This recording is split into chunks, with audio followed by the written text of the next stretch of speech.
তোমাদের সামনে একটা ধামাকা অঙ্ক নিয়ে চলে এসেছি, যেটা হচ্ছে এসএসসিজি 2024-এ পড়েছে। এই অঙ্কটা এসএসসিজি 2024-এ পড়েছে। জাস্ট আমরা এই অঙ্কটা কয়েক সেকেন্ডের মাধ্যমে কিন্তু করে ফেলবো। দেখো কি করব, যখনই আমাদের এরকম টাইপের অঙ্ক থাকবে, কি থাকবে, এই যে ওপরে সেম থাকবে এবং নিচে যেগুলো গুণ আকারে গ্যাপগুলো যাতে সেম থাকে। দেখো গ্যাপগুলো প্রত্যেকটাতে 2 আছে, প্রত্যেকটাতে 2 আছে। জাস্ট এইটুকুটা দেখে নিলে অঙ্কটা হয়ে গেল।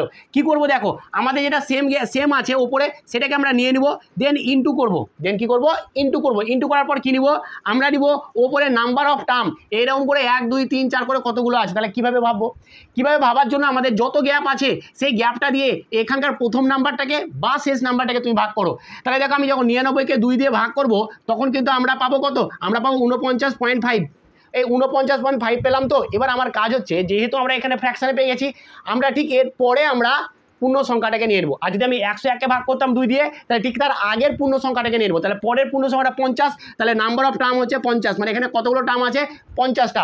এরপর আমরা কি নিয়ে নেবো, এরপরে খালি আমরা নিব first number into last number, বা অঙ্ক হয়ে গেল। নিচে বসাবো ফার্স্ট নাম্বার 1 আর লাস্ট নাম্বার কত 101, ইন্টু করে লাস্ট নাম্বার বসিয়ে। তাহলে কত হয়ে গেল আমাদের, দেখো 50 দুগুণা 100, তাহলে 100 বাই হচ্ছে 101। এটা অপশান কি হলো আমাদের, এটা অপশান এ হয়ে গেল, যেটা দেখো 100 বাই 101, দিস ইজ অ্যান্সার। তো এই ধরনের শর্টকাট টিপস পেতে অবশ্যই তোমরা চ্যানেলটাকে সাবস্ক্রাইব করো।